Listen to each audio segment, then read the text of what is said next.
Before you know it, it'll be summertime. The summer camps, vacations, and fun will be in full swing.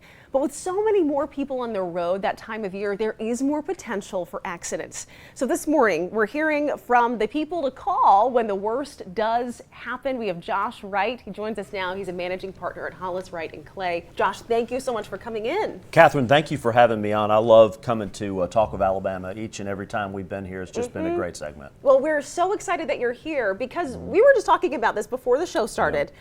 Summertime's almost here. We're enjoying the low humidity. We're enjoying the cooler temperatures. Some of us are wanting to hit the lake, though, and hit the beach and all those fun things that come with summer. Yeah. But we have to be aware on the road because guess what?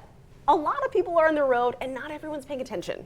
Well, that's exactly right. And you kind of hit it correctly at the beginning of the segment. The reality is there are just more people on the road right now. There are more people that are traveling to, whether they're flying ultimately or they're driving or they're going to the lake. So there's some things that you can do to protect yourself in those circumstances. We hope nothing ever happens that's bad, but if it does, there's some things you can do. Certainly, and of course, you want to be prepared, right? You prepare for you hope for the best, you prepare for the worst.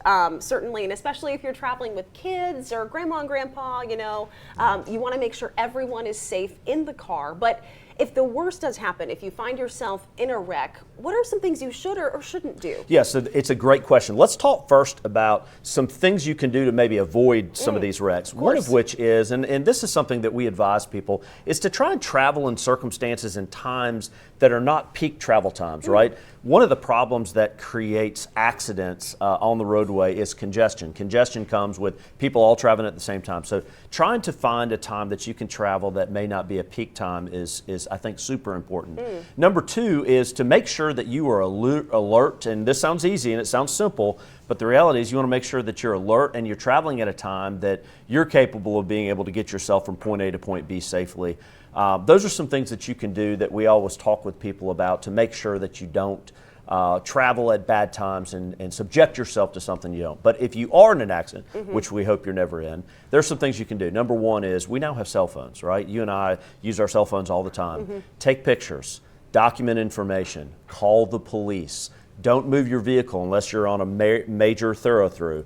And make sure that you're taking pictures to kind of identify what's happened and you've learned who's there and try and gather general information if you can. That's great to know. Yeah, of course, nobody wants to be in an accident. And when it does happen, then you're all kind of shaken, that there's some shock, certainly, but it's good to know that you can have a plan going into it. And okay, things are, may be jarring right now. This isn't the situation I wanted to find myself in, but here's where we can go from here. And there are steps that you can take. Why would you recommend your firm for people? Yeah, so, ultimately what you want to do is you do want to get yourself to an attorney. And there are a lot of great law firms out there, but one of the things you want to do is get yourself to an attorney as quickly as you can.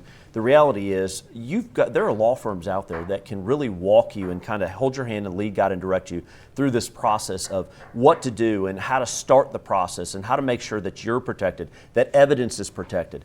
So our law firm does that. That's one of the things we do. We operate on a contingency fee contract, which means that we don't collect in cases unless we're successful in those cases. And what separates our firm from others is, I'd say a couple things. One is we have hired one of the best trial teams in the state, unquestionably.